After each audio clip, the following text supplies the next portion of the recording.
Putin needs to ask why a Kalmyk American Russian citizen compares modern Russia to Nazi Germany. In his previous piece, the author discussed how the Russian leadership is beginning to view the prospect of an interfaith and interethnic explosion as the greatest threat to Russia. This week, fresh proof emerged that this picture of the Kremlin's attitude in the months leading up to Russia's presidential elections early next year is plausible. It follows that we should revisit that subject. What happened this week? Let's go over that first. Vladimir Putin reiterated his warning about the difficulties Russia encounters in its interethnic relations as a result of Western efforts to sow ethnic strife during his speech to the World Russian People's Council on November 28, which was presided over by Patriarch Kirill, the head of Russia's Orthodox Church. Keep in mind that he had essentially made the same statement during a Council for Interethnic Relations video conference meeting on May 19, 2023. Perhaps most astonishing is that this time the tyrant of the Kremlin claimed that racist Russophobia was engulfing the West and falsely accused Russians of being a race of enslaved medievalists. This makes it seem like his racist accusations against the West are getting louder and more frequent.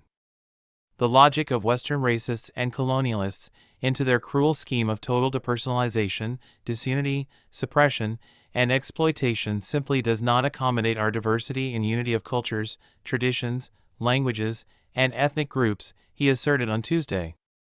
Putin is referring to racist, neo-colonialist Western views towards Russia in this context. The question of why Kalmyk-born Russian citizen Erjan Erdeni draws parallels between modern Russia and Nazi Germany should have been his primary focus. Like a drop of water, that story reflects the real attitude of Russian society and the authorities toward all people of East Asian origin. It seems that the Russian government is determined to keep the Russian Slavic population in the Astrakhan province, which is located between Kazakhstan and Kalmykia, alienated from people of East Asian descent. They also want the local Russian Europeans to believe that they will always have the support of the Russian government in disputes or conflicts with these foreigners, whether they are the Kalmyks and Kazakhs, or the Chinese proper. Since they are the only Mongolic people residing primarily in Europe, the Kalmyks appear to be especially vulnerable to bigotry, prejudice, and intolerance in Russia. So, it's not surprising that Erjan Erdeni, a Kalmyk female author, reflected on Asiaphobic abuse she had heard, like a Kitaiza, a Chink, or a slant-eyed one, and compared it to the racism that Hannah Arendt, an American historian and political philosopher born in Germany, had experienced as a child in Hitlerite Germany. While living, almost 100 years later, in a country that defeated Hitler's Nazism, I have gotten an absolutely identical experience of going through life. In this context, the so-called Russian pivot to East Asia has been the subject of much discussion. Regarding the subject of why has Russia shifted towards Asia again, this is what Professor Dr. Ilyas Kemaloglu had to say in his piece for Anadolu Ajansi. Russia's conflict with Ukraine has escalated into a full-scale conflict between Russia and Western nations. The West has sanctioned Russia multiple times while simultaneously providing material and military aid to Ukraine. Because of its recent investments in Asia, Russia has redirected its foreign policy toward the region. As a result of its conflicts with Western nations, Russia has grown closer to China. In order to end its political isolation and work together on the international stage, Moscow places a high value on its relations with Beijing. Russia has long placed a premium on the Asia-Pacific, Central Asian, and Middle Eastern regions. During times of tension with the West, Russia's focus shifted even further toward Asia. Russia has refocused its diplomatic efforts and investments on Asia as a result of rising tensions with the West. Just by wondering why has Russia shifted toward Asia again, we can get a sense of the significance of these recurrent political démarches. Nothing tangible ever comes out of it. We have never assigned such a task. From what we can tell, Moscow typically uses this tactic to put pressure on the West to negotiate favorable terms for Russia's reintegration into the common European home with the United States and its allies. Professor of Political Science at the University of Chicago John J. Mearsheimer and other Western political scientists appear to be acutely aware of this. Rather than getting caught up in a conflict in Eastern Europe and pushing the Russians closer to China, the U.S. would benefit from shifting its focus to East Asia and involving Russia in a coalition to counteract China, according to the latter. It is possible to deduce the Kremlin's thoughts from the language used by Mearsheimer. From what we can tell, the Russian elite still hopes to join the Western elite club, but this time as an equal member. However, the results are inconclusive.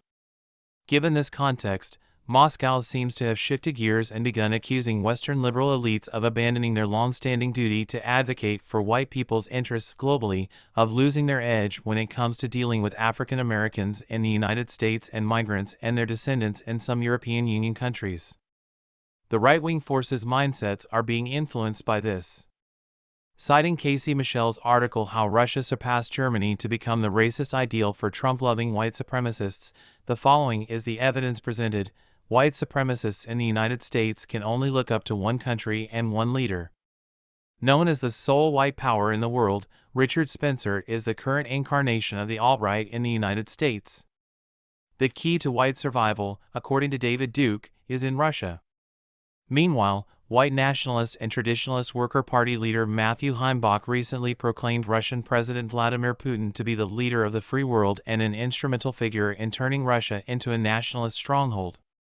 In the meanwhile, Moscow has been actively courting European far-right groups, including Marine Le Pen and extreme right-wing leaders in Hungary. However, the connections between Moscow and the white supremacist movement in the United States go much beyond mere rhetorical support. Take Spencer as an example. He has stated his admiration for Putin. The rampant anti-Asian racism in modern Russia is the other side of the coin. As an illustration of the widespread racism among ethnic Russians, consider the following incident. Natalia Putina, a resident of Donetsk, racially insulted Russian army servicemen from Buryatia in one of the local restaurants. This incident occurred in February 2022, when the city was shelled more than 25,000 times by Ukrainian forces, according to Russia's UN envoy. She slammed the males at the adjacent table, describing them as stinking, narrow-eyed beasts and round-nosed animals who had come to fight for money. "I will assist our soldiers in eliminating you all when they come back from the war," she continued. Natalia Putina possesses 2 stores and 6 residences in Donetsk, as stated by herself. Russian propaganda claims that the Buryats were sent by the Russian army to defend her property from artillery attacks by the Ukrainians. Despite everything, Natalia Putina still managed to display her racial hatred toward Buryats and other East Asians in this heinous display. The incident gained a lot of attention because of social media. However, Natalia Putina was not subject to any major measures by the Russian government. Anti-Asian racism has been on the rise in modern Russia, and this is just one small example of it. What kind of policy does such a nation propose, abandoning Western influence in favor of Eastern influence? I sense that something is amiss here. After Connor's mom Melanie attended a Blackhawks family event earlier this month, rumors began to circulate on social media. The suggestion that Corey and Melanie had an affair was made by sports journalist Jack Parody on TikTok. Many hockey fans were wondering if Corey, who has played in the NHL for 19 seasons, had an affair with Melanie, whose son was drafted first overall in the 2023 NHL draft when he was 18 years old. He has quickly become renowned as one of the best players of his time. When asked about the rumors, Blackhawks GM Kyle Davidson called them wildly inaccurate and disgusting. In response to mounting speculation, the Blackhawks confirmed on Tuesday that Corey had had his contract terminated after an internal investigation determined that he had engaged in conduct that is unacceptable. Finally addressing the rumors and his departure from the organization, Corey did it 2 days later. "Rumors and speculation have circulated due to my actions." Corey released a statement in which he expressed his disgust at the way the situation had affected others and his desire to clarify that none of his teammates or their families were involved. "Most importantly, I want to directly apologize to those who have been negatively affected, and I am sorry for the additional impact to others it has created," said Corey. "My behavior was inappropriate and wrong." Although the specific circumstances that led to the internal investigation remain unclear, Corey has stated his intention to seek assistance. Make sure you don't miss a beat by subscribing to the RadarOnline.com newsletter on a daily basis. Important announcement. The latest in celebrity news. Absolutely nothing cost.